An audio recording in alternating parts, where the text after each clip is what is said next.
Welcome to turning a moment into a movement.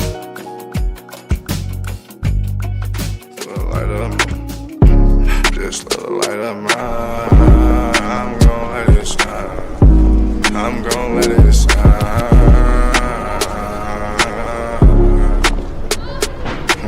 This little light of mine, this little light of mine, I'm gon' let it shine.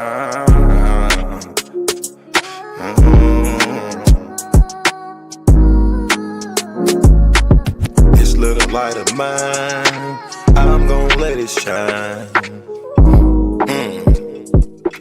I'm gonna let it shine. This little light of mine, I'm gonna let it shine. I'm gonna let it shine. Oh Lord, just let it shine. This light of mine, this light of mine. Oh Lord, would you please just let it shine. Take the drama out of my life. Oh Lord, every night the pain ain't right. I wake up at night, I never sleep. 26, 10, and 7, that's just me. Every day I need a little seed. I need a little fresh air, man, I need to breathe. All I know is trauma, all I know is tickets. All I know is no visit. All I know is a mission to get straight up out of prison. Lord have mercy for it. Lord have mercy on my people. Preacher Mary Washington and all my real. Lord have mercy with my people. I pray to God, we really need you. When I was down bad, when things weren't going right, every time I prayed at night, I put my hands up in my face. I said, Lord have mercy, little light of mine. Lord God, please let it shine. It's the drama that I live in my life. I swear to God, I was a bad guy every night. 10 toes down, salute. Everybody suffering, everybody who trying to make a way. Everybody looking for the sky, everybody looking for that piece of pie. In a law library, I know what that feel like. Hoping that somebody get active and involved in your situation. Man, pop your collar and pray. Cause Lord have mercy on my soul. And they make bad guy father get out soon. And the rest of those brothers who be mobbing to child each morning. Oh man, I ain't going to this afternoon. Man, I'ma miss dinner today. I got a couple noodles. Hey, you know what that feel like? Yeah, you know what it is. And if you a victim of a wrongful conviction, suffered and served by Ken Worthy, then I know that you know what that pain feel like. And your mama know what that pain feel like. Your father know what that pain feel like. With that light, let that little shine. Let that light shine, a little light of mine. Bad guy, doughboy, weak, all these great people in this great world of ours. 10 toes down, salute. I appreciate you, bad guy. I appreciate you, weak. I appreciate the tech. I appreciate everybody in the studio. We gonna pop off that LV. Ooh-wee. Cause that's what they be liking to see. But I hope you hear the message when you see me fresh. Salute. Salute. You do good, brother?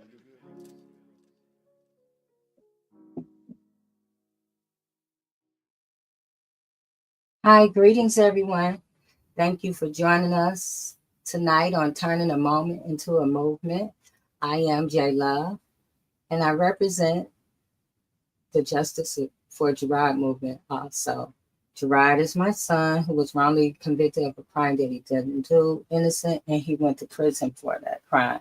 And because of that journey, we come here every Friday to discuss wrongful convictions and injustice. And so thank you for joining us tonight. Again, on a Friday night, I want to send a shout out for those who are watching on Instagram and those who are watching on YouTube, Facebook. Welcome, you guys. And also those who might listen or watch later. Thank you. We appreciate your support and everything you're doing to keep us going. So thank you so much. So I want to get into our mission. Our mission is here on Turning a Moment into a Movement. Was inspired by the wrongful conviction of Gerard and built from the urgent need to create a safe, empowering space for all who have been harmed by injustice. Our mission is to shine a light on wrongful convictions, over sentencing, and the neglect of those who are mentally ill or medically frail within the criminal legal system. We are committed to uplifting voices, sharing truth, and advocating for those too often silenced. Through education, community organizing, and courageous storytelling, we work to disrupt the systems, policies, and patterns that fuel injustice, transforming awareness into collective action and turning every moment into a movement for real change. So, yes, that's why we come here every Friday. Thank you for joining us. So tonight we have Miss Diane on, and our title is When Justice Failed, the story of David McKinney. Um, I'm going to bring on the panel first, and then we're going to get into that tonight. So first I see Trisha, so we're going to start with Trisha, and then we're going to keep it moving. Hey, Trisha. Good evening, Jay, and everybody that is listening. What a blessed day it is, right? Any day above ground, I think it's a blessed day. So happy to be here with you. My name is Trisha Duckworth. I'm the executive director of Survivor Speak. Really, I'm just somebody that hates injustice and believes that it's our duty to answer the call when it pertains to fighting for justice. There's not really any cause that I won't battle unless I feel a strong sense of not to. But when I see injustice, it just boils my blood, And my hope is that that energy can pass to others, because oftentimes we sit on the sidelines and injustice doesn't affect us at all. So we think until it does. And I'm just encouraging everyone, everyone everywhere, put your hand to the plow. You might not be doing the exact same thing we're doing, but we all need to be doing something that is necessary in aiding injustice. I laugh every time people put their hand on their chest and they say, with liberty and justice for all. If we really mean that, then we all need to get busy, because everybody don't have liberty and everybody don't have justice. That's right, Trisha. Trisha. Yes. Happy birthday. Thank you. Happy birthday, Trisha. Thank you. Thank you. Yes. So we are so lucky to have you tonight. We had some conversations with Crystal this week, and there's never nothing good going on inside Huron Valley. Let's see, the heat is not on. It's freezing cold in there. It's so cold that they can't even take showers. It's just one thing after another. But it's still not going to stop Crystal. She's still, strong, and, she's still working at it. And we are too. So just wanted to give that small update about Huron Valley. And again, I know we said this last week, but we just want to thank everyone who participated. Prayer event. It was an awesome event. And if you missed it, you can go watch it on Facebook or YouTube. Turning a moment into a movement. It was a powerful event, and we hope to do it again. Yeah, the wheels been turning. I believe there was something that was really just kind of like shaking in the atmosphere that day. And, the wheels always been turning, but seemed like something clicked, because, we started to get a lot of feedback after that. And so we just looking to see what is going to further manifest. You know what I mean? Because at the end of the day, you got to pray, right? But we also, faith without works is dead. So if all you're going to do is pray, you may as well get up. Need you to pray and get into action. That's yes. So I see Leslie. Hey, Leslie. Good morning. You like me yesterday. I was telling Jay, I'm so sorry. I'm late for the show. She's like, Jay, it's Tuesday. See, I also echo in what you said, and also happy birthday. Thank you. Yeah, many December birthdays, seem to be my people. But yeah, in the month of December. Yes. I am Leslie McGraw. I am the founder of Let's Go Social Media Marketing and Training, and then the Albert Williams Voting Corner, which came about just because I found that I was more drawn to things of civic nature and and that put family and justice first. And I feel I'm reminded that the work that we do, we may not always see the outcomes that we want, but we can't stop. Mm-hmm. So that's been my thing, is finding ways to evaluate success. I keep thinking about this guy I met at a church service I spoke for, and he said that I had motivated him to vote, and he said, I guess I just never wanted to play a game I knew I couldn't win. And I said, wow, that just stuck with me. And that's what we're doing in this fight for wrongful convictions and injustice. Sometimes it feels like it's so much coming at you, you can't win, but um, we are winning, because silence is the L. Silence is the L. So well, that's what's in my mind. And I'm eager to learn more about Mr. David McKinney. Yeah, me too. Man, you just said something, Leslie, because I think your expectation has to be set somewhere. And I think that's the problem when we come into this fight. Sometimes we looking for the win, but if you already believe it's going to be a win, you just keep going to the next assignment until the win comes. The manifestation of that is not up to us. And we will continue to push until that happens. But that was powerful what you said, man, because you got to see yourself winning before you win. Everything we do, we got to see ourselves doing it. We have to feel ourselves doing it in order to manifest what it is. And so we know we are manifesting justice one day at a time. Yes. Yeah. Mm-hmm.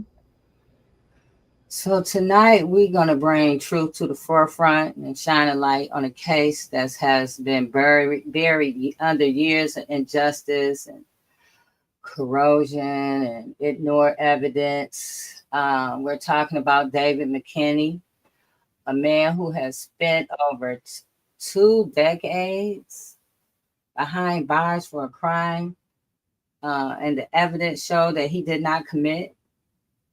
A conviction built on terrified child statement, which is crazy, now recanted, and a forced confession extracted by officers with a long history of misconduct. So joining us tonight is, she's not a guest. She is a part of the group, Miss Diane from Voice of Detroit, who is an investigative journalist, for those who don't know, and who has uncovered critical details about David's case. And we also honored to have Cheryl McKinney, David's mother, whose courage and persistence continue to drive this fight for justice. So tonight we're not telling a story. We are pushing a movement. We are exposing the truth, and we are demanding accountability. And we are standing with David. So let's bring on Miss Diane. Hi, Diane. Hello. How is everybody? Good to see everybody. Great. Hello. And also David's mother, Cheryl McKinney.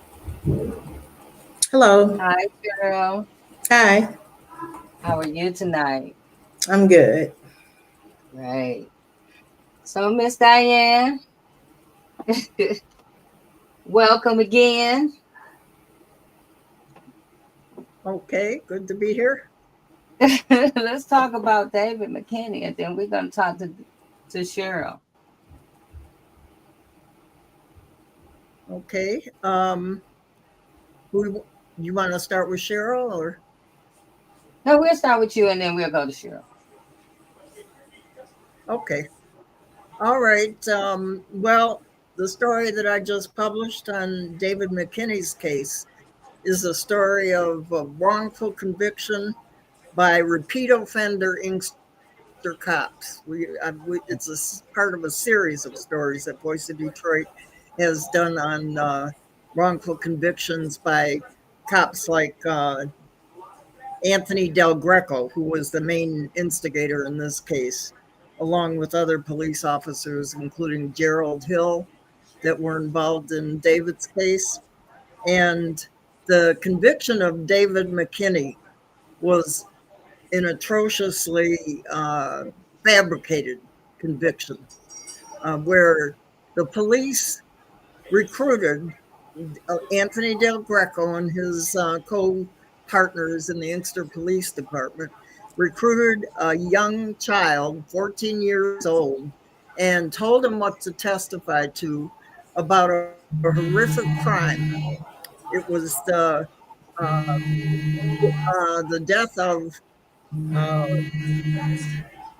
one second, Clyde Alexander, a black English gun shop owner in 2004, due to beating, and then his gun shop was set on fire and he expired in that fire. A really brutal crime that was pinned on David and others. Now, David had no previous record of any kind of such offense, particularly not for a brutal crime like that. And how they engineered the whole conviction over a period of months prior to his final arrest. He was arrested in August of, they also, I'm sorry, let me go back to the way the story runs. They also elicited a false confession from David under pressure of telling him that he was going to face the death penalty if he didn't and agree to confess to the crime. He was not allowed to have his attorney present. His attorney was a very progressive, was an activist in the Inkster community, black attorney. And from the day David was first arrested in August of 2004, April, I think, 2004, they arrested him on a charge, on a charge that was never a charge. They arrested him on an incident from 2002 where he was stopped and on a gun charge.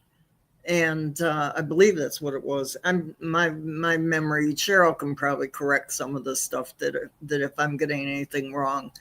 But they used that to start laying the grounds to convict him of the murder of Clyde Alexander in the gun shop. And they began with that first arrest. They held him for a couple of weeks.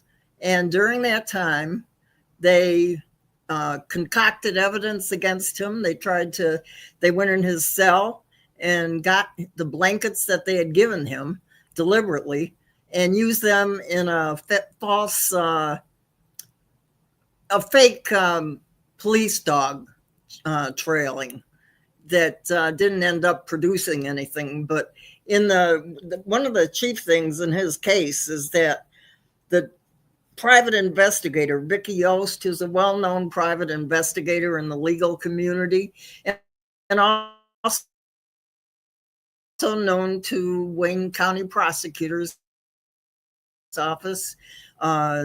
She had sent him to the Conviction Integrity Unit in 2021 that totally dismantled the case against David. And some of the things she said in that report,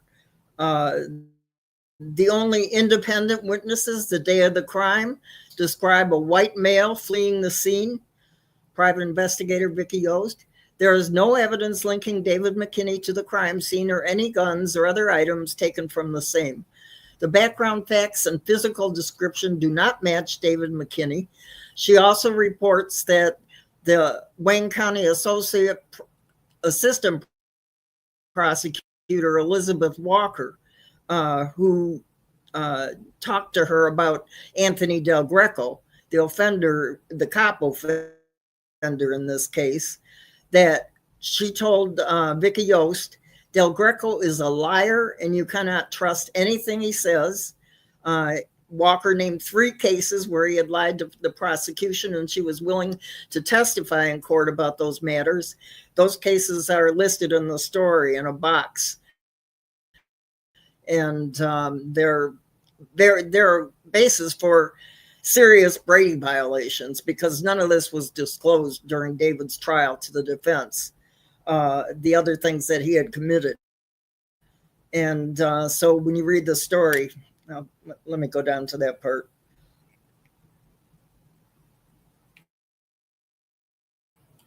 He, of another individual,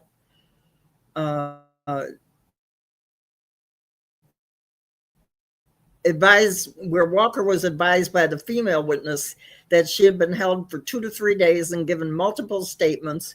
She indicated each time she would write something down, Del Greco would take it and ball it up.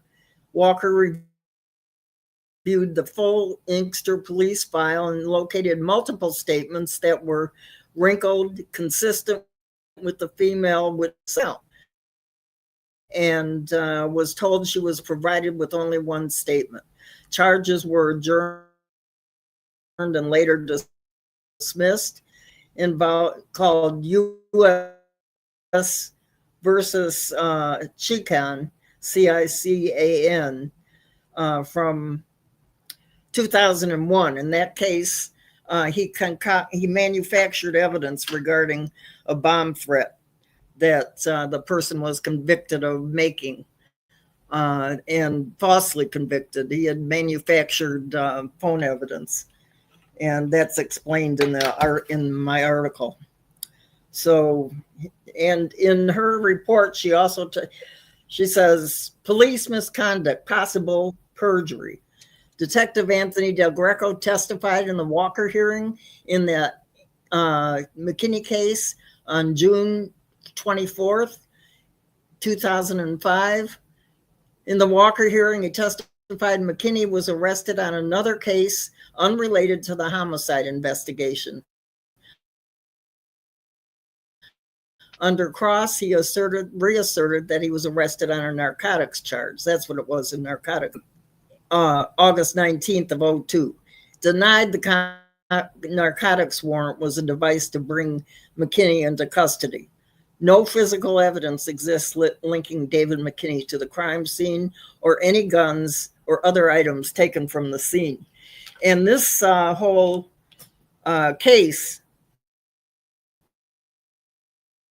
I mean, the report from Vicky Yost is stunning in its details, the depth of its research, and the fact that she submitted it to the Conviction Integrity Unit.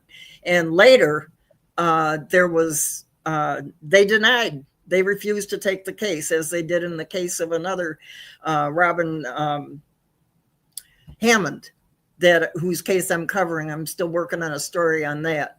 But they refused to take the case, despite Vicky Yost's condemnation. Vicky Yost used to be chief of police in Inkster for a while. Prior to that, she served in the Detroit Police Department for many years. And she's well acquainted with police techniques and proper handling of cases. And the report, it's linked in the story. You can read her whole report there. And it just totally blasts what the prosecution contended against David. So, wow. And he's been in prison for 20 years now. He is still awaiting a new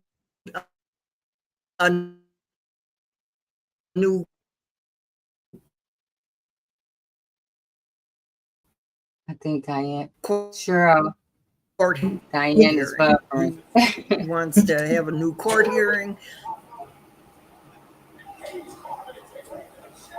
So, Cheryl. Yes. Hi, welcome. Okay, yeah, tonight. It was spinning around. Yeah. Join us. tonight on turning the moment into a movement. Um, can you tell us a little bit, give us a background about David before all of this happened? You know, who is David, and just a little, yeah, and what we should know about him. David. He was no saint, I will not lie. We were estranged at the moment when he got arrested. He was of age and he didn't want to follow my rules, and so you had to go. But we were, he was still in touch. And but David, I'm trying to think of the best way to describe David. He was, I used to call a wannabe thug. Okay. And he chose that life. And I'm not quite sure why he chose that life. But it was just petty, like the little narcotics charge that they pulled him in on, um, under the guise of questioning him about this murder. But that's as far as it went. Back in the day, that was what was going on in the community. The little guys, the hand to hand kind of things, and that was as far as David ever went. Um, and so when he got arrested, we were just like, um, I can't even explain how I felt. They first arrested him in August when the crime first happened, and they had to release him because they didn't have any evidence against him. So between August and November, when they rearrested him, is when they were at work manufacturing this case. Mm-hmm. And but I can tell you who David is now, and I always tell people I wouldn't wish prison on anybody, but I didn't have a relationship with David before he went into prison. And what it's done is reunited us. And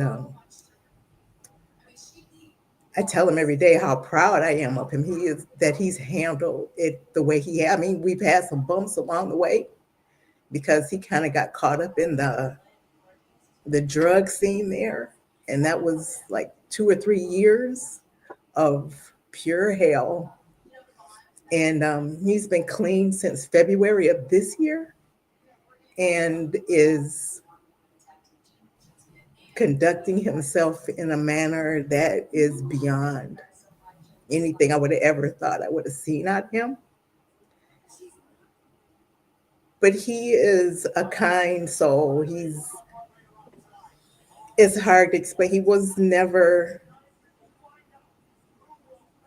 I mean, he was raised in a middle class home. He had everything he needed. And he just kind of chose to kind of go the other way. And I just prayed for him every day. There was really nothing else I could do but pray for him. But at the end of the day, God is going to bring David home. I believe that from the very beginning. David is coming home, just like Ms. Duckworth said. David is coming home. I know he's coming home. It's just a matter of when. And I appreciate Diane for kind of getting the case out there, because we've just been sort of kind of playing by the rules this whole time. When Vicki did that report, we finally thought, finally somebody gets it. Somebody understands what we've been saying this whole time. And when they turned him down, we just could not believe it. It was like you had the person who you said did it tell you that he lied to you. And yet you don't take up his case. I don't understand it. And they probably didn't know. I was on the phone when they interviewed Clifford because he wanted me to be there to hear what they had to say. And at the end of him telling his story, they encouraged him to put in an application to the CIU for what he had been through.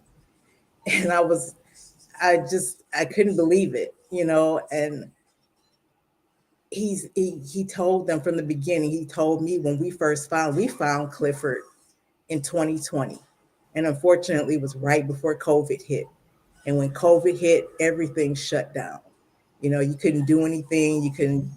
We couldn't do anything other than kind of keep in touch. And I don't know this young man. I've never met him before in my life.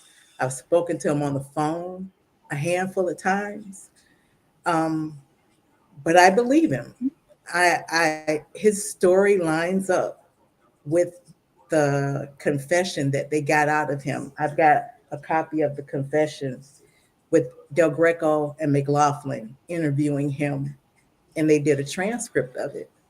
And I believe him when he told me the story. His story lines up with that confession, and it's never wavered. Neither has David. All these 20 years, whenever David tells his story, not one thing changes, not one. And you would think after all this time they would slip up at some point, like something would change, and oh, you said this the first time. It's like it's always the same. And I just can't understand how, thinking of Del Greco, I just like, who are you to say this is supposed to be David's life? Yeah. You don't get to do that, but you think you have all this power, and you could just say, well, somebody's got to go, and it's going to be you. And then you just get to go on with the rest of your life. And then we have to live and deal with what we've been through for 20 years. And I always say, him and Kim Worthy, at some point, you're going to have to answer to somebody higher than all of us. And if only I could be there that day to see that. That's about all I can say. I'm sorry for babbling, but it's like, Not babbling. Not babbling. It's just Is Clifford the young? Is the gentleman you talk about? Let me Clifford, say the young something too man? about Anthony Del Greco. He retired from the Inkster. He's now working for the Wayne County Medical Examiner. He's never had to face any kind of retribution, conviction, any kind of discipline. So he was able to retire? For the multiple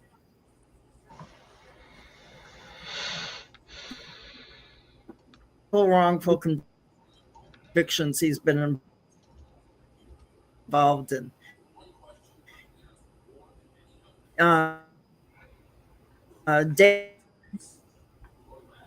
David is living his life out in prison, that they're looking to have any wrongful players in there. They're just going to wait and reset them in an environment that they can be, that they can okay in the future. Diane is having a connection problem. She's going in and out. They've sent to have their life. So Cheryl, yeah. When was the first time when you first heard about David being questioned about this case? What was going through your mind? It was kind of funny. The first time he was arrested was in August, when the crime first happened. And I was in a van on my way back home from Canada. I was in a van with a couple of friends, and we were coming back from a retreat. And he called me and he told me where he was. And we just prayed right then and there, because I couldn't even believe what he was telling me. The first thing I knew is, you need an attorney. I can't remember I just can't remember. I remember I went to the police station and Greg Hill did allow me to see him, even though he said he wasn't supposed to. And I just remember looking at David's face through the glass. I can see it right now.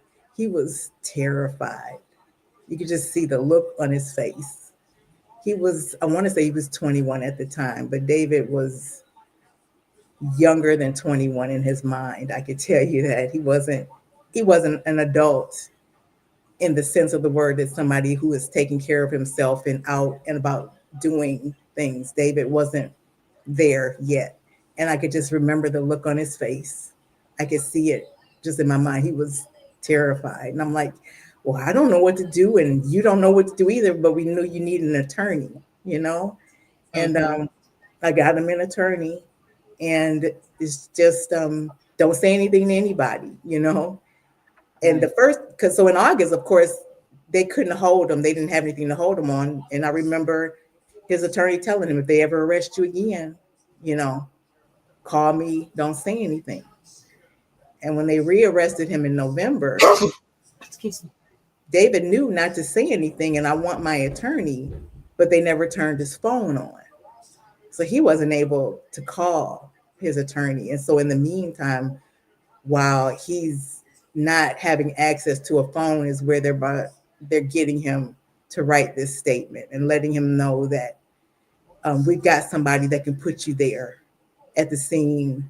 And so you know, get ahead of it kind of thing. You know, if you just write this, they got him to write a statement that says he wasn't part of anything, he just planned it. And that's all he did. So they made it like kind of minimal as possible. So he would believe like, all you're going to get is like conspiracy. You'll go home in 2 years or something like this. And they just, of course, that's not how it goes. But they threatened him with, because it was the gun charges, that it could have went federal. So that means they could put, you know, your face in the death penalty. And then they let him sit in prison, you know, in the cell overnight with no phone to think that over. And then in the next day, they got him to write the statement. And that's all they needed, this, because they didn't even need to call Clifford at his trial, because they got him to write the statement. But they knew they needed that statement because Clifford's story was not going to hold up, because Clifford changed his story several times along the way until they got the one they wanted out of him. And if he was a minor, I was going to say they couldn't control him once they put him on the stand. They knew that, right? You know, and so we got to get David to say he did it, or else, you know, because Clifford, he was on the witness list, but they didn't call him. They used David's statement to convict David. Yeah, because Clifford was, what, 14 years old? Clifford tells me he was 12, 13. By the time they got to trial, he might have been 14. And he was questioned without a parent. And that's what the CIU was telling him, that he had a case. You know, oh, they questioned you without your mother there? Oh, you got a case with that. You know, yeah, we knew that. But you got a 12-year-old that the police keep driving around telling him, this is what you have to do, this is what you have to say, you know. And of course, since he's a minor, he's not going to prison, you know, till 21. And he got in a little bit, I think he said he got in a little bit more trouble. He might have done a couple extra years. But I didn't know him. We tracked him down on Facebook in 2020. My daughter found him. And we just reached out in hopes that he would talk to us. And he did, and he was upset. He's holding this over his head that he's put people, what he did, put people in prison, and that he's out, and that bothers him, you know. But he said he would do anything that he could do to help us, and he talked to Vicky Yost, and he gave her a statement. He did an affidavit for us that went in with David's application to the CIU. They interviewed him several times, and we, since I didn't know him, I made it a point to not talk to him a lot. I didn't want anybody to think I was, you know, trying to get him to do anything. And so our contact was as minimal. He would only contact me whenever they reached out to him and say, well, they're going to interview me here and they're going to do this here. And he would keep me up to date. But I tried not to have a lot of contact with him because I didn't want anybody to think I was doing anything untoward. And so once we put that application in, we just knew that was it. We just knew it. And when they turned him down, we just couldn't believe it. And it seemed like Vicky Yost, she was the chief of police during that time that this was happening. No, it seemed like she would have a credibility with the CIU because she know all the players. Right. And so she was telling me when we hired, because we found her by mistake as well. Somebody who was in prison with David, Alfonso Clark, who just happened to be the nephew of a lady that I went to church with. When she was working on his case, he brought up to David, something came up about your case while she was investigating my case. You might want to reach out to her. And so that's how we got in touch with Vicky. And it was just, that's how to hear her, she was encouraging me the whole way. She was the one that found out that his warrant got signed after the fact. All those years we never saw that. Maybe it was something we wouldn't even think to look for. But when we sent her all the paperwork, she was finding a lot of things that we didn't even see. And so that's why we were, we've got somebody who has these connections and she knows what she's looking for and she's helping us put in this application. We just knew that would be, the way to go. And so we've always tried to go through all these channels and we always kind of get let down, so where we are right now, it's like we're almost scared to do anything else because we just don't want to be disappointed again. Miss Cheryl, I am sitting here and I'm feeling your heart. Your heart is just completely broken. And I am so sorry that you all are going through this. But I am encouraged because, people think they are getting away. They're not getting away with this. They are getting by for the moment. So I just want to encourage you and your family, to just continue on. We'll definitely be in prayer for y'all, but their day is coming, just like your son's day of freedom is coming. And I hear the scripture and it just applies to all mothers and people that have children suffering. The seed of the righteous shall be delivered. The seed of the righteous shall be delivered. Tell yourself that every day. The seed of the righteous shall be delivered. Your son is coming home. And I know. And when I think about, I'm so disgusted to understand that this young man, the other young man, was 12 years old. Yep. 12 years old. And it just, no wonder you would deny this. Because if we open this can of worms, it will open so many can of worms that they won't even be able to cover up a thing. These 3 cases are not the only cases. Nobody just says, "Oh, let me do this 3 times." No, that's somebody, right? To just do this over and over again. I'm so disgusted, but I'm encouraged for you and your family, and just looking forward to the day that your son comes home. Yeah. Yes. Thank you. Miss Cheryl, I wanted to my heart, I just want to extend to you. I have a son who is an MDOC, and I know that feeling of, like you said, is no angel. You go through your things, when they're young and they're trying to figure out where their is.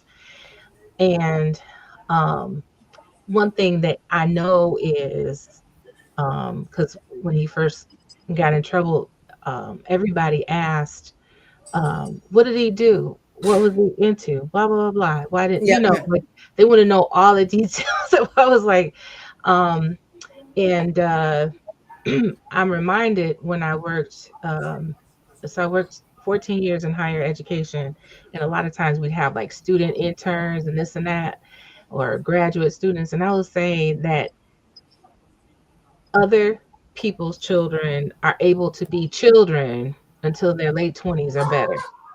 Mm-hmm. It's only our children that are held to this standard of needing to make adult decisions and being put in adult situations Yep. so early on. Um, at 21, you're not your full person yet. No. You're just not your full person. And they try to put a lot of emphasis on the fact that he graduated high school. Like, oh, he knew everything. He graduated high school. I'm like, no, you know, like Mm-mm. that was like the end all be all that he graduated from high school. That is not, that ain't not, that's not enough to make it out here. No. Yeah. Oh, Um, I want to go back to, like, how do you get a 12-year-old and just harass a kid? This like Devontae Sanford all over again. When I read that, I was just like, this Wayne County, and we're gonna watch a video because she says something very key in this video in a minute. You know what's About, sad about the situation for the 14 for Clifford, the 14-year. Can you hear me? yeah, we hear you. Yes. Go ahead, Diane. That wrecked the rest of his life. That wrecked the rest of Clifford's life, because he ended up being convicted in a juvenile court. They had threatened him with taking him to adult court where he could have spent life. And he was convicted. He spent 7 years in juvenile institutions. And I read his record after that. He was in and out of prison for minor crimes. Now, those were the real formative years from 14 to 21, when he was locked away in prison for something he didn't do, that the people he testified about did not do, and subjected to who knows what in terms of prison. I know for Devontae Sanford, that whole experience was horrendous. He was 14 when he went to prison. And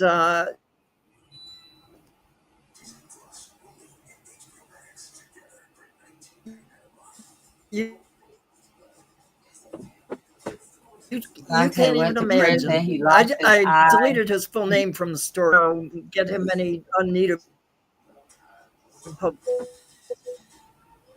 Yeah.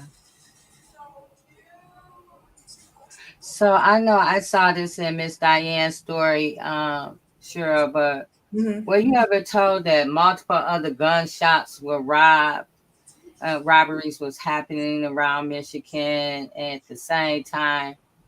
And did the investigators ever discuss other suspects with you? Nope. David was it. It was David. There was somebody else that I found out through Diane's story. They were trying to get David to pull him in, and David didn't know who he was. They offered David a plea for 18 years if you would just testify at this other guy's trial. And Dave was like, well, I can't testify at a trial if I don't know who he is. I don't know, and I found out he eventually got arrested and acquitted. And so I'm just like, all we knew were just the three. It was Clifford, Anthony, and David. And the fourth guy, his name was Tayshawn or something like that. And those are just the four. We didn't hear about anybody else or anything else. I didn't know that until Diane's story. Mm. We just looked at it as like, it was just it was a high profile case. Somebody's got to go kind of thing, as far as I was concerned. Right. They had to put it on somebody because the gun owner, the gun shop owner died. Yeah, his family was very vocal. So, yeah. Wow. And then Vicky Yo said that the case does not match David at all. The evidence didn't match, the crime scene, nothing. And so we look again at the CIU office. Like, what are you doing? And so when they come out, 2 weeks ago with this whole thing about how they're going to be, doing better, and they came out with this, and Diane wrote about that too, how they did this investigation into one of the exoneree's cases, and how, they did it in a space where it was, what was that term that they used, Trisha? No blameless, in a blameless space. So nobody's going to take accountability of the wrongful conviction, but you have. I heard that. Yeah, she said, we're not going to point fingers and play the blame. I said, what? Right. She has to point the finger at herself. I really love the fact that we're not blaming here. Girl, you gonna gaslight everybody that's watching this news clip? Are you crazy? Yeah. Everything that has a cause, there is an effect. Stop. Yeah. You know what I'm saying? So it's like, and I guess that's what, I don't know, y'all. And I'm trying to really be prayerful about this, but it's almost like I want to go on a defund CIU campaign. Because stop playing games with people. You're going to tell this young 12-year-old boy, oh my goodness, oh, we need to take your case. Oh, this is so horrible. But another young man who that this young man lied on, it. And you're going to deny the case? Of course you are. Of course you are. And that's, so yeah, you don't want blame, because anything that leads back to, especially her office, which is every case, because no case gets tried without a prosecutor. Whether it's prosecutorial misconduct, or whether it's the fact that the prosecutor accepted bogus charges and bogus claims from the police that they know are not true.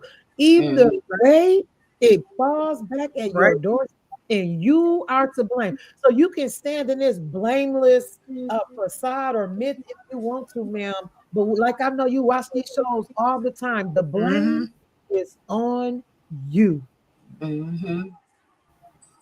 So just in case, some of us missed it, I want to play this video. Okay. Thank you all for coming. I appreciate it very much. I want to start by, in the back, introducing people that are here from DPD. Yeah. I'm Daphne Barmore. I'm the media director. Okay. Charles Fitzgerald, First Assistant Chief. Carrie Sloan, Deputy Chief. Okay. Pat, you go ahead. Deputy Little, CIU. Hello, Marielena David, Director of the Michigan State Appellate Defender Office. Could you spell your first name, please? Yes, it's Marilena. Valerie Newman, Director of the Conviction Integrity Unit for the Wayne County Prosecutor's Office.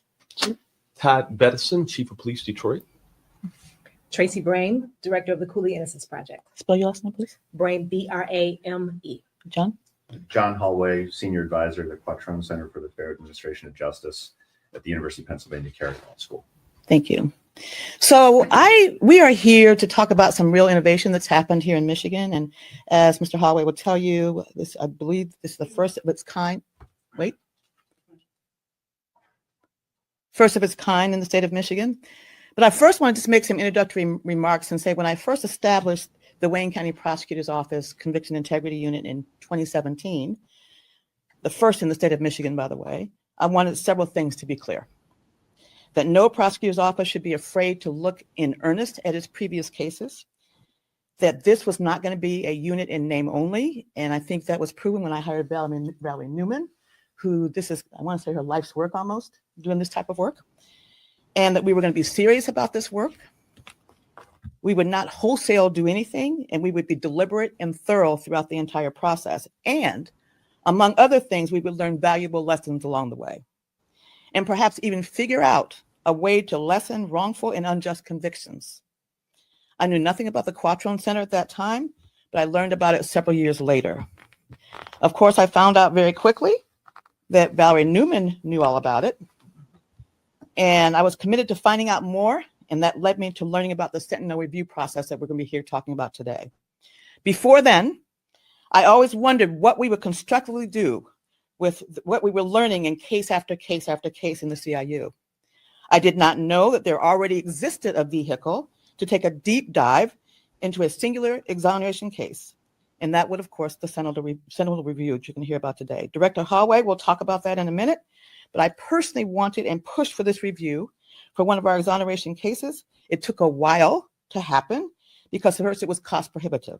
And then eventually a grant was received by the center, the Quattrone Center, that entirely covered the cost of this innovative project. The steps that happened were as follows. A case had to be chosen, and Valerie Newman chose that case. It was an exhaustive process, but we wanted to make sure that we have the right case to do this on our first time out. And when I say first time out, I completely want to do this process again in future years. The stakeholders for this case, this wrongful conviction case, were identified. You see some of those stakeholders here today. We had initial meetings to explain the project and the processes for this project and get buy-in from all of the stakeholders. And that was critically important. One thing that is really clear and will be made clear throughout the remarks today, that this process was not a process that assigned and assessed blame or finger pointing. It was very important to me, and I think everybody, that that be done so we can have honest discussions and have honest recommendations and honest vehicles to make these changes. And once we told people that this was not a situation where we were assessing blame or pointing fingers, almost all the stakeholders were in it for the long haul. And Chief Bedison was one of the first to sign up, I have to say. Sadly, we were not able to convince all of the stakeholders to participate, and one was permanently unavailable because of his untimely death. Then Valerie Newman worked with the Quattrone Center to compile a list of people that had to be interviewed. As you can imagine, there were tens and tens of people that were considered, and I don't know how many interviews were done, but there are many, many interviews that were done. Again, a time-consuming and exhaustive process. The interviews were then, of course, conducted, and then detailed meetings among all the stakeholders took place. And that, again, was a lengthy process and a very necessary process. I think we met for 3 days, all day long. Then the report was drafted by the Quattrone Center, and finally the finalization of the report.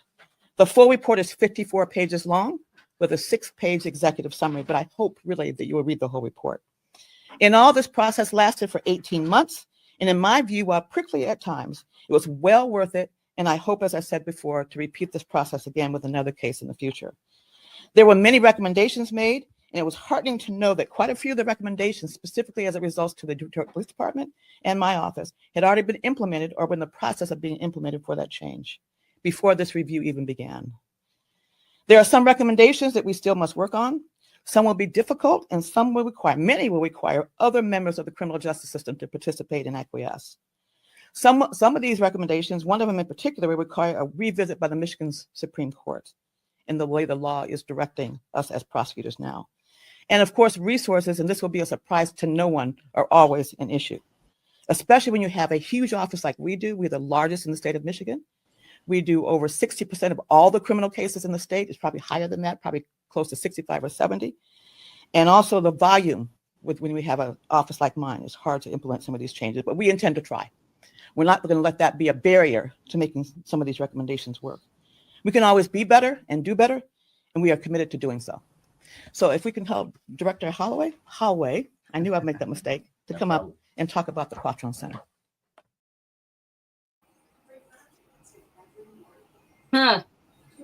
So 70% of the cases that are in Michigan Department of Corrections come from Wayne County. So they just feeding MDOC. Yeah. I love how resources always come into play, but it's somebody's life. I don't understand that. We'll try. You're talking about somebody's life. Life is a resource. That's because they're not seeing that our young men and women are a resource. That's when they put people against resources, that is making a value decision that we're not valuable as a dollar. You know what I'm saying? Right. Right. I just listened to somebody who has no remorse. Somebody that has no remorse, because any one of us, if we can't be accountable for the things that we know we do, right? And then you want to sit up and say, "Oh, we're not above." Oh, like basically, we're not above reproach. Oh, we want to take a look and see if we're wrong, huh? How many cases did you deny? How did you let Michael Lawson stay in prison for 5 years after Carl Brunner came home when you knew your office withheld the videos from the original trial? How? Why you didn't pick his case? You could have picked him. As a matter of fact, that would have saved some of the grant money, because that was just open for the whole world to see, except you would not look. But you will stand there with your nice little wig on, probably too tight to your brain, and lie and say that you want to use this again. You want to use this again, but you got information from Mr. McKinney that you know is his innocence, but you will turn his case down? Nah, man, I don't know. I feel like because of her lack of remorse, God going to be the only one to be able to get to her. Yep. I don't know what is going to happen, but what I do know is be not deceived. God is not mocked. Whatsoever a man sow, your tail gonna reap that. And so if you don't believe God, believe that karma will come and tap you on your shoulder in a manner that will have you humble yourself. I'm just, y'all, let me get out here, because I this is just disgusting. It's disgusting. I can't get over how the CIU did not pick this case up, especially when you have a chief, a former chief of the same police, who is the private investigator, pulling up. She has access to everything. She knows all the players. She sent her whole report. How can you not? How do you pass on that? I don't get it. Yeah, and I'm so glad that we are here tonight discussing this, and my heart to you, Cheryl, your family, and all the families out here who have loved ones that are behind bars, and especially those who are wrongfully convicted. And I just want to say that even if a person is convicted, our practice of how we house and take care of people is horrendous. And so I don't want to justify it on any level ever. And what I find, they could have picked this case. They didn't want to, because it's wrong all the way around. I don't see any place in the case where they had any justification, And when you look at from the beginning, just the interrogation practice that was used and utilized, they were already acting as if they were above the law. So she's probably going to pick things. She's going to pick cases that don't have direct accusation towards her and her people. She's picking cases that are vague, because the ones that truly point the fingers, all fingers point in her direction.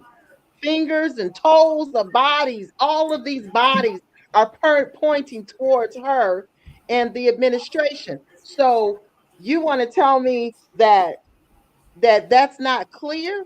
They don't pick it because they're guilty. Mm-hmm. They're guilty. They don't want to be held accountable. They want to blame I think that's why I think right now the light is shining on those hidden places, and we have to continue to shine the light and spare not. Cry loud, because it's time for this to stop. I'm really disgusted. And I want people to understand that how we treat one another makes a difference. Mm-hmm. And to ignore this is a travesty. This is something where we all should be extremely upset about, because that could be your child. In fact, that is. This is our people. So thank you, Cheryl, for coming forward. Thank and you. Everyone who's working with you to turn this around. Yeah. And I would just say that it is because it's our child, but it's more than that. Like, we don't know where he could be right now. That's right. It's 20 years, I feel like, I'm just getting into my own groove. You know what I'm saying? Yeah. Yeah. Mm-hmm. That's right. And because my son just moved from the facility your son is at, and they are the antithesis of growth out there. I'll just say that much. He's been there for 11 years. He's been there 11 years. Wow. We did 11 months there, and I about to die. Yeah. Yep. First of all, the trip is a trip in of itself, because it's so far. It's in the middle of West Bumblefuge, and for real, you got to go over the bridge and all that. Nobody, you don't see anybody. I thought I saw a Native American. I wanted to hug him, just because it was somebody that was remotely of color. It really is like that, and so you feel it at the, like the amount of money that was just to have somewhere to stay that night, stay over there. And we got lost at a certain point. The GPS went off, and we couldn't find a place that would allow us to use the bathroom. I felt like I was in Jim Crow South. The pull that is on a family too. I just want to, you're not doing the cell time, but you are doing time. That's 3 years that part of your life has been arrested too. I'm 4 in. Tomorrow makes 4 years, and I'm not the same. Yeah. Yeah, that was my next question, because I have lived this experience as well, Cheryl. How has this experience impacted you and your family, mentally and spiritually and even financially? Because I know for myself, just constantly, when it first happened to my son, I had no clue on what to do. I walked around for about a month with my cell phone literally in my hand, because I didn't want to miss his call. I didn't know when he was going to call. Yes. Because nobody tells you nothing. They're just gone, right? And so you walk around with a phone in your hand. You're on pins and needles. You can't sleep at night. It's just a lot. So how did it impact you, Cheryl? I hate it. Only when he had the drug issue was it impacting me. The day to day, we're fine. I mean, I speak to David like 4 or 5 times a day. And I've always just see it as a blessing from God. He's never and we've never been in need of anything. God is taking care of all of it. And so just that 2 or 3 years where he was in deep, where he almost lost his life like 3 or 4 times behind that stuff.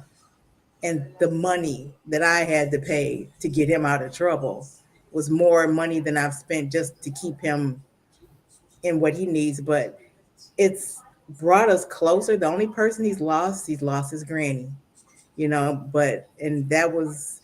and he took it better than I thought he would, because she was like second mom. I had David when I was 19. And so that was mom too, and we always prayed that he would get out before she passed on, and it didn't happen. She passed away last June. And, but his relationship with his sister is better, with me is better. It's just like, you hate to say, sometimes I tell God, if this is what it took to bring us together, okay, we got it. But at this point, it's time for David to come home. That's right. Yeah. If this is what it took for things in our family to turn around, I get you. I understand. But for him to be there at this point now where he keeps asking, I'm in here for something I didn't do. I could see if it was something I did and I had to, but we're okay. I mean, yeah, the fact that he's been in the UP for 11 years, I think is the only thing that's a long ride. You only get to see him maybe twice a year. Maybe we try to make it 3, but that's it, and once he turned his life around, I sleep better at night. I don't have to, I used to worry about which David am I going to get when he picks up the phone, when I pick up the phone. And you could tell in the first minute how he says hello, what kind of conversation we're going to have. And so lately it's been okay, except now he wants to come home. We all want him to come home. We just want the MDOC to be out of our life at this point. I don't understand half of the things that they do.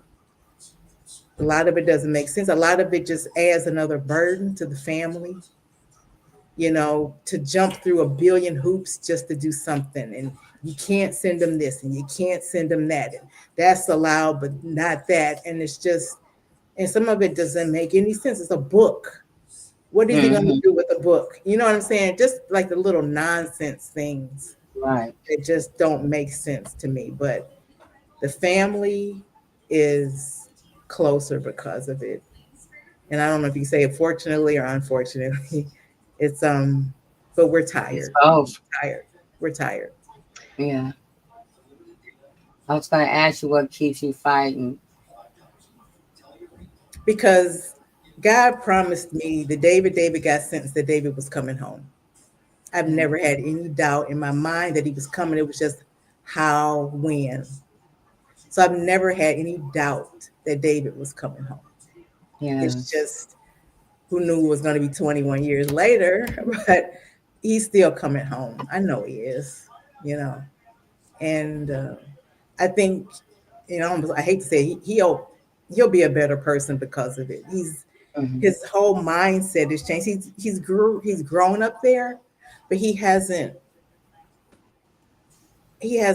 taken on. I mean, right now it's kind of funny to hear him talk about some of the other guys. Their mindset is like they need to be reading, they need to be this, and they need to be that, and they're just so.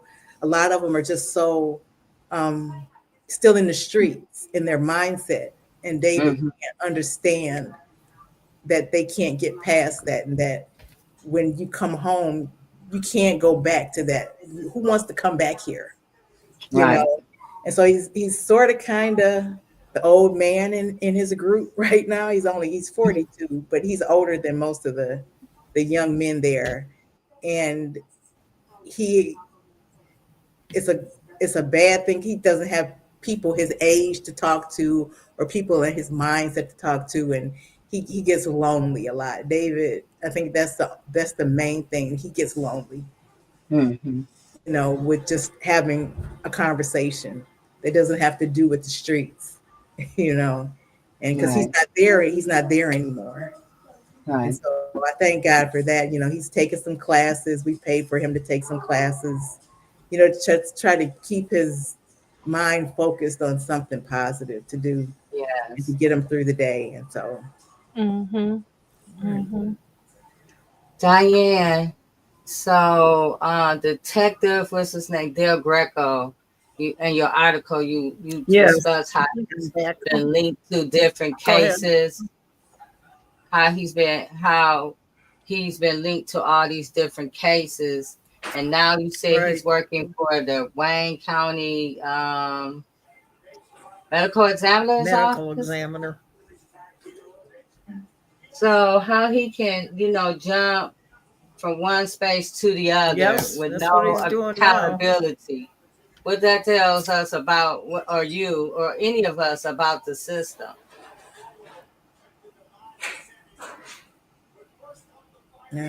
Yes, including the Wayne County Medical Examiner, the validity of the autopsies and their analysis. They have a lot to do with what the interaction with the police departments involved. That's like, that's the last place it needs to be. Right. I found that out last year when I went to an evidentiary hearing for Robin Hammock. It's a friend of David's that I've met while David's been in prison, and he just needed somebody to sit there while he was having this hearing. You know, none of his family could show up, and I told him I'd come down. And when I saw Del Greco walk in the courtroom, I just like, oh my God, I hadn't seen this man in so long.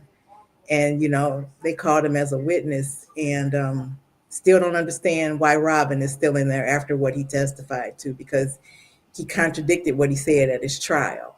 But yet Robin is still, they turned down his case as well. And this, I don't understand it. But when he said, they asked him what he did, and he said he worked for the Wayne County Medical Examiner's Office. I was like, what? I was like, I couldn't believe it. They recycle these people. Just like, you know, they have like some of the officers that had, one of the officers that had been named in a few wrongful convictions was working for the AG office, you know, until all these cases started coming out. Like, they recycle these people they know about. Right. They continue to recycle them and put them in other places. And then you get this whole thing about how, you know, right, a blameless environment, you know, we're going to do better, but we're not going to blame anybody. This is crazy. Baloney. Yeah. What she meant to say is, we're going to do better. We're going to do better, but we don't want to take any responsibility for the damage that we have already done. That's what she's trying to say. So better, that's not better. That's not better. Better is trying to correct what you have. I mean, for us to be a major contributor to the Department of Justice is horrible. Right. And it's a reflection of how we treat people. It's a true reflection. Meanwhile, all these people who you're saying that, you know, you don't want to blame, have victims, their wrongful doings, and these prisons that 70% of your cases of the state come from your office, you know. So it's just, it baffles the mind. And then to, you know, to mess up that young man's life, the juvenile, just tear him up. You know, how many examples of people are you going to use before you guys realize that this stuff needs to be dismantled? This stuff needs, it just needs, you are creating too many problems. I mean, just like, was it a couple of weeks ago, Diane, where the guy had said that he was wrongfully convicted, and the only way he could come home during COVID, he had to agree to not sue the prosecutor's office. Like, come on. And it is a money thing too. It's a money thing too, because they know But the thing is, you put people someplace that they weren't supposed to be. I mean, I don't understand why you don't think that that would come back on you at some point. But I guess they figure, like you said, they're above the law and you can't really touch me. So Right. Yeah, and so And that's where they're the criminals. They're the criminals. Yeah. What they do to take some, that's like killing somebody to send them to prison for life. Mm-hmm. pretty much. Look at Yeah. Crystal right now. She got a whole death sentence for something that she didn't do. Not a motive, and there's just eating her alive, and everybody is silent. It's just crazy. So, Diane, is there something else you want to add? Yeah.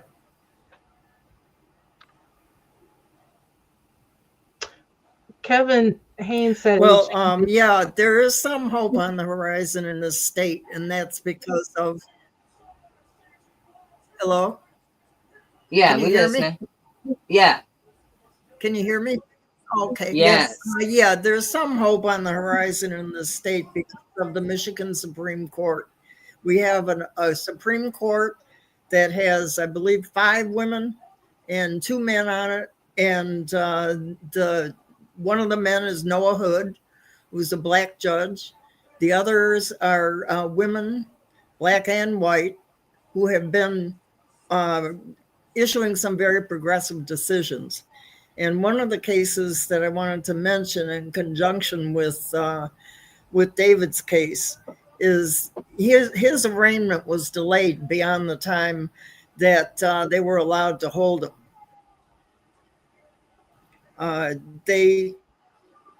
The common perception in Michigan 72 hours, that's old law. The U.S. Supreme Court overturned that in a national ruling, saying that 48 hours is the limit they can hold you before you go to an arraignment in front of a judge, before you see a judge. Now, there's a case currently pending in front of the Michigan Supreme Court about the delay in arraignment. It is the case of Mr. Sanders. It's coming. One second, I got the details here. Okay, where did I put the case? It's the Michigan Supreme Court case number 167899. John Harrell, he was up for 64 hours, arraigned. And that's one of the contentions that the attorneys the defense attorneys are raising in his case. He's accused of being responsible for the death of his baby. And there is that kind of science that goes, the shaken baby syndrome, things like that, has been declared junk science, basically. Yeah. And so that's one of the contentions that we have the brief for that case, and I sent it to Miss McKinney too. So that hopefully will set a further precedent in the state of Michigan regarding that issue about delay in arraignment. That second And, baby. Even if what's happening right now with case Wayne County is that there's a bunch of judges up there that got put in there because they were raised with a silver spoon by former police and judges, corrupt police and other judges, and they are just ignoring what the higher courts, like the Court of Appeals and the Michigan Supreme Court, even, we have 30 cases that we've listed where the lower courts in Wayne County have just ignored. They keep ping-ponging back and forth with the Court of Appeals.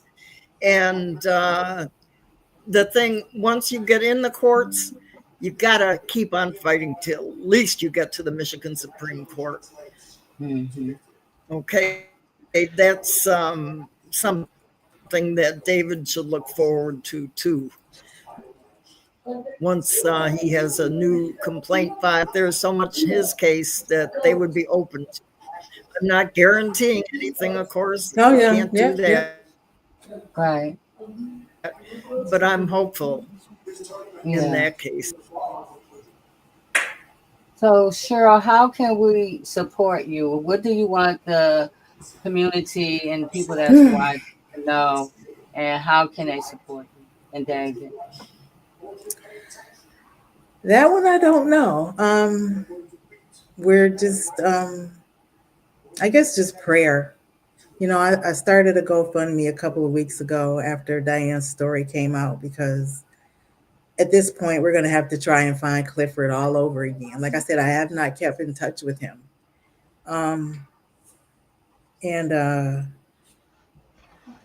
Eventually we're going to need an attorney to file his motion to get back into court.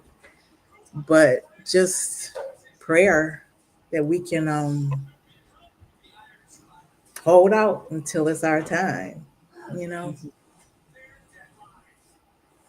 How do we keep up with the case? Is there, can you give us where to find it, on whether it's a GoFundMe or if you have a link tree, or you want people to email you? Or I mean, you can email me. We don't have anything on I don't do social media. My daughter kind of sort of does, but we don't have anything other than Diane's story. Like when I did the GoFundMe, I put a link to the story in the GoFundMe page. Okay. But other than that, okay, I'll publish. Well, hopefully this helps you. And I'll publish that again. I'll share it on my pages. Right. Thank you. And hopefully this gives you another thing that you can share to get his story out. But I would say use your platforms as much as possible to, you know, just engage people in your story. Well, we did get when we did the GoFundMe, we did get somebody from Cooley reach out, and she asked David to write a letter, and so he's written a letter to the Cooley Innocence Project, and That's so awesome. hopefully something will come from that. But we weren't even looking for it. It was just a friend who knew somebody that worked there, and they said, you know, tell him to send us a letter, and so. So yeah, send us the link as well, Cheryl, so we can put it out there and add it, you know, and the stream comments as well. I just wanted to say to Jay that I want Cheryl to know that just like with Trisha and Jay, and with all the efforts of Diane and Leslie and others, just keep expecting a way. Keep expecting a way, because you don't know how it's going to happen. You don't know when it's going to happen. You don't know how it's going to happen, but just know that it's going to happen, because you're going to be walking by faith and not by sight.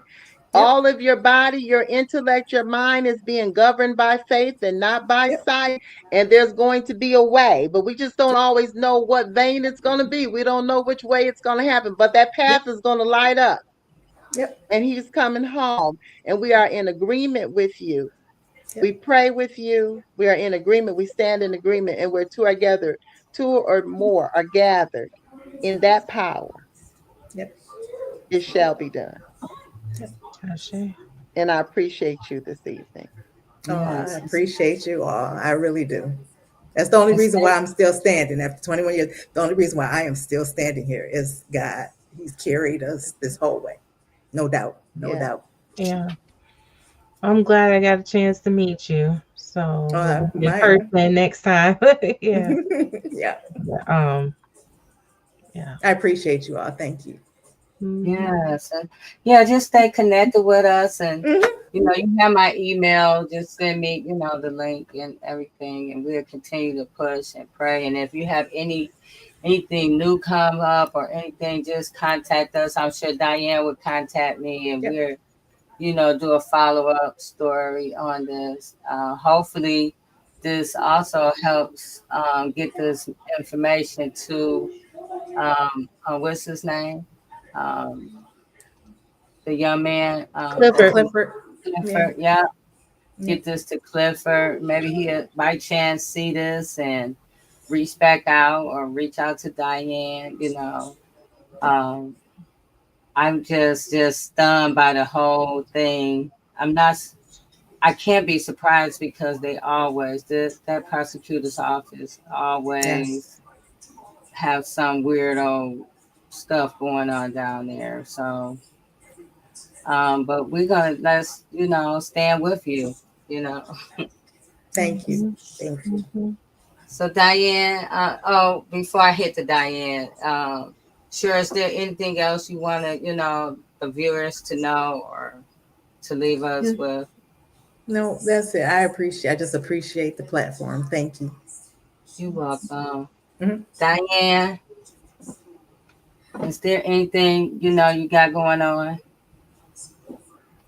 Yeah, I did want to I wanted to update people briefly on what's happening with the case of Michael D. Graffenried. He appeared on the show with me a few weeks ago, and after his conviction was overturned by one of the decent judges in Wayne County, Tracy Green, it was overturned without prejudice, and the prosecutor. This was a case where the chief investigative officer in the case, Darian K. Williams, was convicted in federal court of running around Michigan in his Inkster police car, robbing drug dealers, conspiring with them to set them up and rob them and he was convicted in a case involving the U.S. District in Chicago of that. And that's on the record. He was the chief investigative officer. It's incredible that they would appeal that, but they did. They're wasting our taxpayer dollars appealing cases like that. Now, in his case, Michael said that he wants a retrial. Okay, but instead of them just letting it go to the Court of Appeals, held it up longer, and he's waiting. Actually, they owe him $3,000 that he paid for the funeral of the victim, which he never did kill the victim. He's innocent, and so that's being held up during the process. Wow. He's home without kind of compensation. Has been postponed till February 23rd, 2026, and a jury retrial is scheduled for April 13th next year. So, they just hang people out there, despite the clear knowledge that was a wrongful conviction by criminal players. In this case, literally a criminal who was convicted in federal court. He was running around doing all that at the time that Michael D. Graffenried was on trial. And he testified during the trial, and that was never raised to Michael D. Graffenried's defense. So it's just incredible that they sit up there. They had that press conference acting like they're really doing something, which they made clear how they funded it. And, what is the purpose of having anybody in public office that's just going to waste the taxpayers' money to further their own objectives? I mean, it's the same thing as Donald Trump when you come down to it. He's, furthering his objectives agenda at the expense of the masses of the people in this country, and Kim Worthy is furthering her agenda at the expense of thousands of prisoners that are still locked up, many of them up to 80% during the period in Wayne County during the 90s, according to one of the private investigators, Scott Lewis, are likely innocent. Scott Lewis said in general, across the state of Michigan, likely 30% of prisoners are innocent. And, you know, it's just mind-boggling to see this happening. But it's what it is, and we just confront terms that we need to confront. Right, and we continue to fight for another day and put this out here. But we also have to look at ourselves too. We have to also look at who we're voting with. We have to educate ourselves, educate our communities. We have to get involved because people are only doing what you allow them to do, right? And so if you're sitting back and you're not doing anything, you're not saying anything, you're part of the problem as well. You know, this machine runs off the fact that you're not doing anything. It continues to happen because you're not saying anything. You know, but we all have a vested interest in the whole thing because guess what? It's our money that's paying for this. It's our money that pays for the wrongful convictions. It's our money that pays for these lawsuits. It is our money. And so, and it is our money when they say, hey, we're broke and we need more funding for this and we need more funding for that. And so we're sitting back, seeing all of these cases.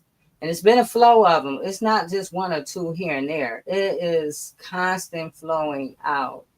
And when we sit back and act like it's not us, so it doesn't affect us, it could be you. It could easily be you. It was so easy to be David.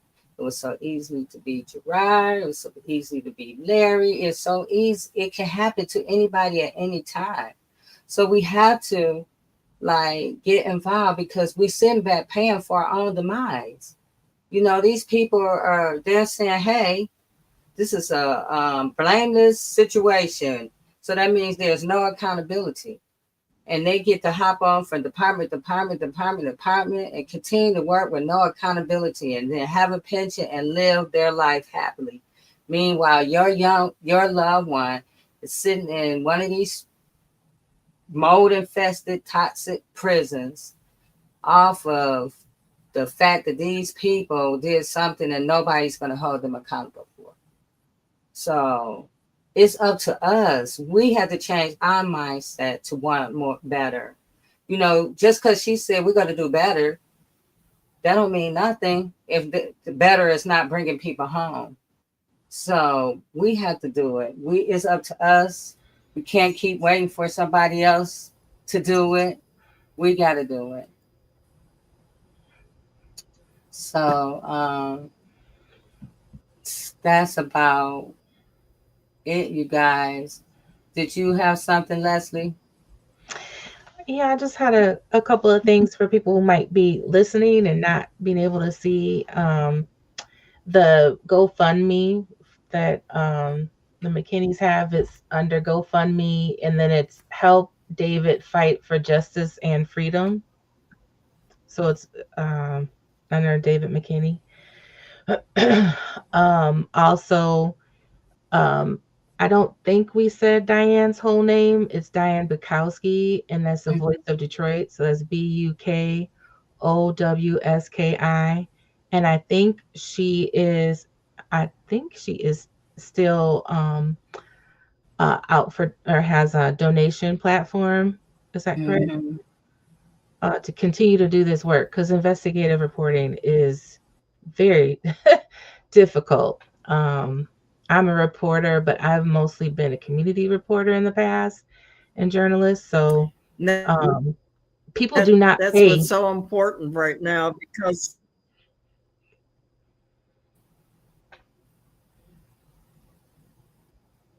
Diane, I'm sorry.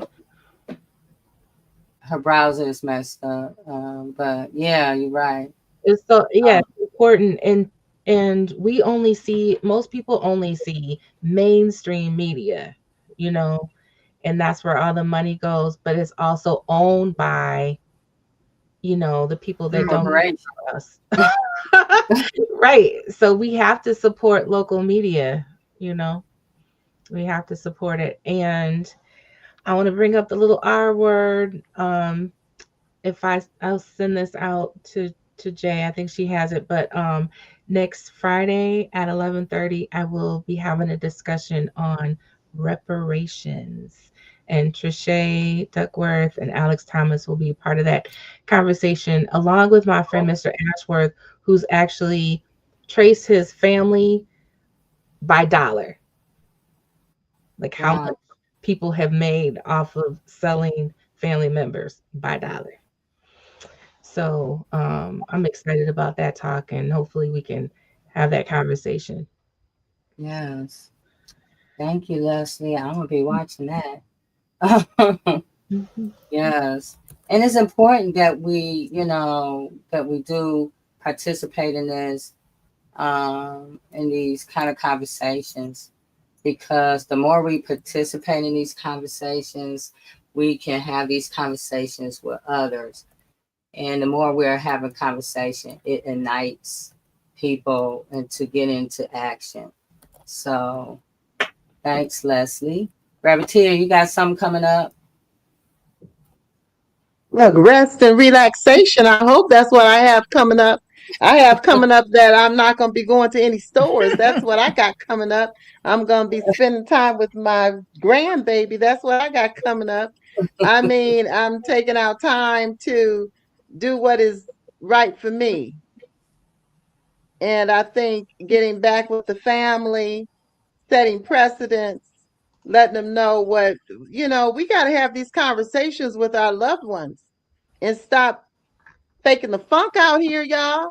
Stop faking like things are just all right. And I'm not saying be down. And gloomy. But I'm saying let's get real, have the conversation with your family, but have the conversation about empowerment. Have the conversation about what you really need to be doing, and lift up one another and love one another and pray and believe God. And so, Jay, thank you so much. And I think that's what we do. That's how we keep going. That's how we make it through. And not only that, we're going to be thriving. And I keep my eyes set on that. Thank you so much. I love you guys. Thank you. Leslie, Kevin said, what is your show on Facebook? It's called The People's Toolkit, and you can find it by either following me, Leslie McGraw, or going to, it's a group, the Albert Williams Voting Corner, and it's a website as well. And Albert Williams was my great-grand-uncle who was lynched for trying to help people to vote, and they took our land and pushed us out. We were made into refugees, and that's how we came from Tennessee to Michigan. Leslie, so Kevin, follow Leslie McGraw on Facebook for more details. All right, you guys, it's been a great evening, and we're going to see you next Friday with Mr. James Jones, who is presently wrongly convicted as well, with his mom, Diane Jones, and his wife, Stacy Jones, next Friday. And so thank you for joining us again on Turning a Moment into a Movement. Oh, and Larry will be with us as well next week. Thank you. Good night. Just a light of mine. I'm gonna let it shine. I'm gonna let it shine.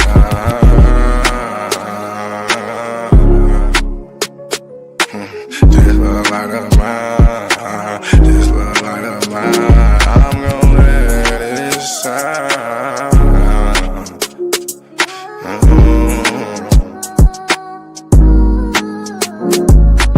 This little light of mine, I'm gonna let it shine. I'm gonna let it shine. This little light of mine, I'm gonna let it shine.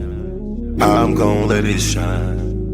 Oh Lord, just let it shine. This light of mine, this light of mine. Oh Lord, would you please just let it shine. Take the drama out of my life. Oh Lord, every night the pain ain't right. I wake up at night, I never sleep. 26, 10, and 7, that's just me.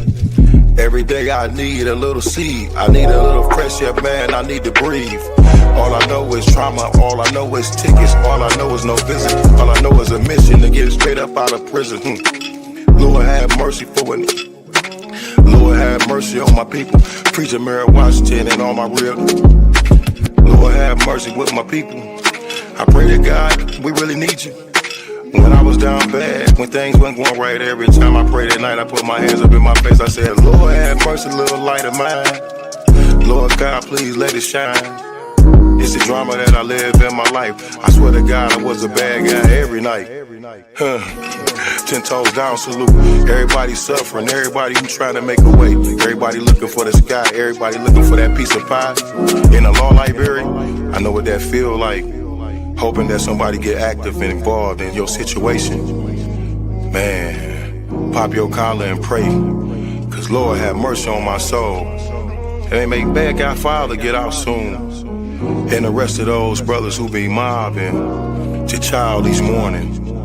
Oh man, I ain't going to this afternoon. Man, I'ma miss dinner today. I got a cup of noodles. You know what that feel like? You know what it is. And if you a victim of a wrongful conviction, suffered and served by Ken Worthy, then I know that you know what that pain feel like. And your mama know what that pain feel like. Your father know what that pain feel like. With that light, let that little shine. Let that light shine, a little light of mine. Bad guy, Doughboy Week, all these great people in this great world of ours. 10 toes down, salute. I appreciate you, bad guy. I appreciate you, Week. I appreciate the tech.